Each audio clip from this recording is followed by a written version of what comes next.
বোবার কোনো শত্রু নেই, কিন্তু এই নিষ্ঠুর দুনিয়া প্রমাণ করে দিল আজকের দিনে বোবারও শত্রু আছে। স্টেশন পরিষ্কার করে দিন চলত বুবির, কিন্তু শেষ পর্যন্ত ছিনতাইকারীর হামলায় তাকে মৃত্যুর কোলে ঢলে পড়তে হলো। ট্রেনের হুইসেল আর যাত্রীদের কোলাহলই ছিল 25 বছর ধরে মেথিকান্দার রেলওয়ে স্টেশনে থাকা বাক প্রতিবন্ধী বৃদ্ধা ববি বেগমের পৃথিবী, যিনি সবার কাছে বুবি নামে পরিচিত ছিলেন। অবশেষে নিজের জমানো টাকার জন্যই দুনিয়া থেকে সরিয়ে দেওয়া হলো বুবিকে। শেষ পর্যন্ত আর বাঁচানো গেল না বুবিকে। বুবি মারা গেছেন। তাকে ঘুম থেকে উঠিয়ে পিটিয়ে মেরেছেন দুর্বৃত্তরা। তার কাছে 40,000 টাকা ছিল।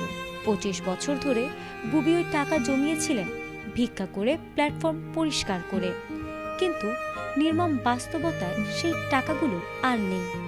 দুর্বৃত্তরা সব নিয়ে গেছে। মৃত্যুর আগে ক্ষতবিক্ষত মুখ নিয়ে বুবি স্টেশনের একটা চেয়ারে বসেছিল, নীরবে, নিরুত্তাপ দৃষ্টিতে। গত 4 জুলাই রাতে স্টেশনের এক পরিত্যক্ত ঘরে এই অমানসিক নির্যাতন চালানো হয় বুবির ওপর। রক্তাক্ত ও গুরুতর আহত বুবির চিকিৎসার দায়িত্ব উপজেলা প্রশাসন নিলেও নিয়তি তাকে আর বাঁচতে দেয়নি। 8 জুলাই নরসিংদী সদর হাসপাতালে নেওয়ার পথে অ্যাম্বুলেন্সে চিরতরে থেমে যায় তার জীবনের স্পন্দন। ব্রাহ্মণবাড়িয়ার আশুগঞ্জ থেকে ট্রেনে এসে একদিন এই মেথিকান্দা স্টেশনেই নেমেছিলেন এই নিঃসঙ্গ বৃদ্ধা, যে স্টেশনকে তিনি নিজের ঘর বানিয়েছিলেন।